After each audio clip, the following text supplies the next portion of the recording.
Faisons maintenant un portrait de ce moi.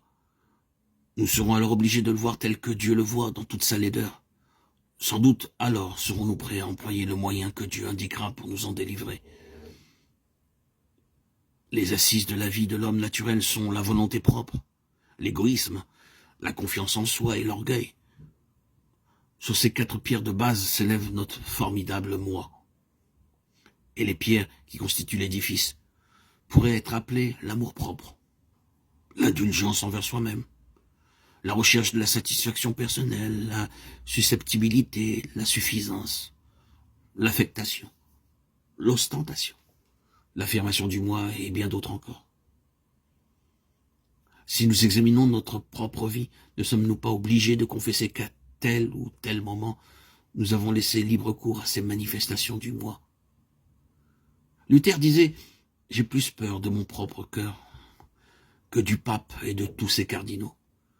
Mon cœur dissimule un autre grand pape qui s'appelle le moi. » Que faut-il faire de celui qui a usurpé la place du Seigneur? Dieu a déclaré clairement ce qu'il en a fait. Il l'a conduit à la croix, et là, pour mettre un terme à son règne despotique, il l'a crucifié avec Christ. Notre vieil homme a été crucifié avec lui, afin que le corps du péché fût détruit pour que nous ne soyons plus esclaves du péché. Romains 6:6. J'ai été crucifié avec Christ, et si je vis, ce n'est plus moi qui vis, mais Christ qui vit en moi. Et si je vis maintenant dans la chair, je vis dans la foi au Fils de Dieu, qui m'a aimé, et qui s'est livré lui-même pour moi. Galates 2:20. 2 vérités sont ici enseignées. Tout d'abord, que la crucifixion du vieil homme est un fait accompli. Ensuite, que cette crucifixion et celle de Jésus-Christ sont une. La crucifixion de notre moi a donc eu lieu depuis 20 siècles, et même si personne ne voulait le croire, le fait n'en serait pas moins que nous avons tous été crucifiés aussi réellement que le Christ a été crucifié. Puisque je crois que Christ a porté mes péchés sur la croix, je dois croire que mon vieil homme a été crucifié avec lui. Si j'accepte le premier de ces faits, pourquoi n'accepterais-je pas aussi le second? Un royaume ne peut avoir de roi. Si le Seigneur règne sur notre cœur, le vieil homme doit abdiquer. Dieu déclare à ceux qui cherchent la délivrance, le vieil homme a été crucifié avec Christ. Le croyez-vous, auditeurs, auditrices, bien-aimés, frères et sœurs en Christ? Le second fait que ces 2 versets mettent en évidence, c'est que le vieil homme a été crucifié avec Christ. Nous savons quand et comment ce fait a été accompli.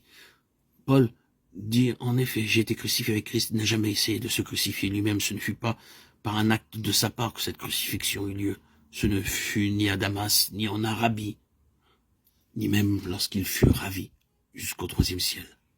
Non, la mort de son moi avait eu lieu sur la croix au moment où Christ lui-même mourut. Il est facile de comprendre cette vérité si nous nous rappelons que Dieu considère chaque homme en Adam ou en Christ. Il voit la race humaine en ces 2 représentants. Quand Adam est mort, la race humaine entière mourut avec lui. Christ, le second Adam, est venu conquérir pour Dieu et pour la race humaine tout ce qui avait été perdu par le premier Adam. Christ est mort, et la race des pécheurs est morte en lui. Votre moi et le mien ont été crucifiés avec Christ. La grandeur de la grâce de Dieu se manifeste dans cette crucifixion avec Christ, où le pécheur est uni au Sauveur sur la croix. Frères et sœurs bien-aimés en Christ, auditeurs, auditrices, mes chers amis, il n'est plus besoin que d'une foi entière de la part de l'homme pour faire de cette crucifixion une glorieuse réalité dans son expérience spirituelle.